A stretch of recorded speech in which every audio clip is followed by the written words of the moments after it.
গরম নাই রে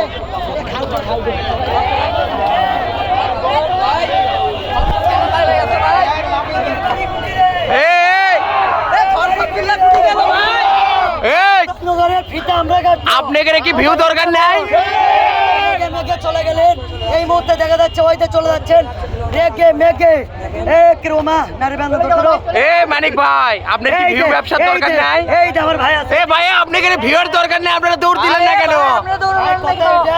দৌড় দেন, ভিউ দরকার। চলে যাচ্ছে কি জন্য রাগ করলো সেটা জানি না। যাদের যাদের ভিউ দরকার, এই চাচা আপনার ভিউ দরকার নাই? অবশ্যই। তাহলে দৌড় দিচ্ছেন না কেন? সবাই তো দৌড় দিচ্ছে। আচ্ছা দৌড়াও দৌড়াও দৌড়াও, আমাদেরও ভিউ দরকার। ভিউ জন ছেড়ে যায় না।